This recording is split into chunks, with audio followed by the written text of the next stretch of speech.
सिम्मी की शादी एक जॉइंट फैमिली में होती है जहां उसके पति राकेश के चाचा चाची भी साथ रहते थे। उनकी बहू मेघा सिम्मी की जिठानी लगती थी। अरे मेघा, राकेश आ गया है, उसका खाना लगा दे बेटा। हाँ माँ, बस वो चेंज कर ले, मैं खाना लगा दूंगी।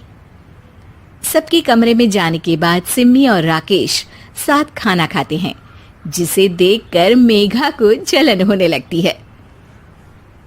अरे सिम्मी, हमारे घर में पति के साथ खाना खाने का रिवाज नहीं है, तुम्हें राकेश ने बताया नहीं क्या?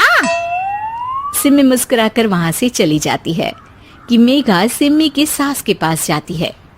अरे चाची जी, राकेश भैया तो सीधे हैं, कछु नहीं बोलते, कछु नहीं समझते, लेकिन आप तो सयानी है ना। अब देखिए, साथ बैठकर खाती है भैया के, कुछ झूठा मीठा उसका भैया के पेट में चला जाए तो सिम्मी को तो पाप लगेगा ना, पाप। सिम्मी मेघा की बात सुन लेती है लेकिन कुछ नहीं बोलती। अगले दिन, सिम्मी, मैं मुंबई जा रहा हूँ, तुमको चलना है तो साथ चलो। मेघा राकेश की बात सुनती है और सीधे सिम्मी की सास के पास जाती है। अरे चाची, अरे चाची। अरे मेघा, क्या हो गया? बहुत परेशान लग रही है, सब ठीक तो है ना? अरे नहीं ना चाची, कैसा ठीक है? राकेश भैया मुंबई जा रहे हैं, आप तो जानती हैं कितने सीधे हैं, इतनी दूर जा रहे हैं, कहीं कुछ हो न जाए। अरे नहीं नहीं, मैं नहीं जाने दूंगी उसे। अरे सिम्मी, पता चला है कि राकेश मुंबई जा रहा है। ना बेटा ना, वो नहीं जा सकता। अरे माँ, उन्हें ऑफिस के काम से जाना था, लेकिन आपको तो पता है ना, उन्हीं दिनों मेरे मायके में शादी है, तो वो अपनी जगह किसी और को भेज रहे हैं। अच्छा अच्छा, तो फिर ठीक है। सिम्मी समझ जाती है कि मेघा ने सास के कान भरे हैं। वो सास से कहती है, माँ जी, लेकिन हम दोनों कुछ दिनों के लिए मसूरी जा रहे हैं। आप तो जानती हैं कि शादी के बाद हम कहीं नहीं गए। अच्छा अच्छा, ठीक है, जाओ घुमाओ। सास वहां से चली जाती है। सिम्मी अपने कमरे में कपड़े पैक कर रही होती है कि तभी मेघा आ जाती है। अरे गर्मी में सर्दी के कपड़े काहे पैक कर रही हो? सिम्मी को मेघा पर नाराजगी तो होती है, लेकिन फिर भी वो कुछ नहीं बोलती। दरअसल मैं और राकेश हनीमून के लिए मसूरी जा रहे हैं ना। का हनीमून? हाँ हाँ, हनीमून। क्यों? हनीमून के लिए तो पति पत्नी ही जाते हैं ना, तो मैं और राकेश जा रहे हैं। मेघा भागकर सिम्मी की सास के पास जाती है।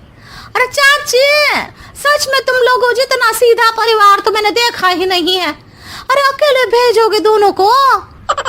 मैं और सुरेश तो कभी अकेले नहीं गए। हाँ भाई, हम तो परिवार में ही अच्छे, बड़ों के बीच, ऊपर से खर्चे है भगवान। अरे चाची, पहाड़ी इलाका है, कुछ हो गया तो? सास सीधी सिम्मी को बुलाती है, लेकिन सिम्मी तो वहीं सास के कमरे के बाहर ही खड़ी थी। बस मेघा दीदी, आपसे यही उम्मीद थी।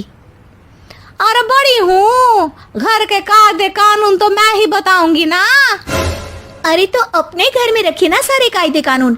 आपकी सास खुद खाना बनाती है, क्योंकि आप यहाँ आकर मेरी सास के कान भरती हैं। आपका पति हमेशा खुद खाना लेकर खाते हैं, क्योंकि आप मेरे घर में ये देखने के लिए बैठी रहती हैं कि मैंने और राकेश ने साथ खाना खाया तो खाया कैसे। मेघा दीदी, आप अपने घर और घर वालों का ख्याल रखिए। मेरे घर में ज्यादा घुसने की जरूरत नहीं है, और हाँ, मैं अपने सास और पति को संभाल लूंगी।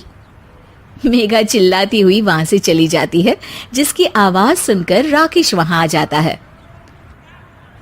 सिम्मी, मैंने तो तुम्हें पहले ही अपने घर का माहौल बता दिया था। हाँ राकेश, तुम्हारे घर का माहौल बहुत अच्छा है, लेकिन बाहर से कुछ लोग आकर इसे खराब करना चाहते हैं, जो मैं नहीं होने दूंगी। सास सिम्मी की बात सुनकर कमरे में चली जाती है। सिमी और राकेश घूमने जाते हैं और जब वापस आते हैं तो दरवाजे में मेघा और उसके पति खड़े होते हैं, वो भी सामान लेकर। अब छोटे मर्यादा तोड़कर घूम रहे हैं तो हम काहे नहीं। अरे भाभी, तो आपको किसने मना किया है? वैसे भी 4 दिन की जिंदगी है, दूसरों के घर में ताक झाक करके बिताने से अच्छा हो मौज करके ही बिताओ।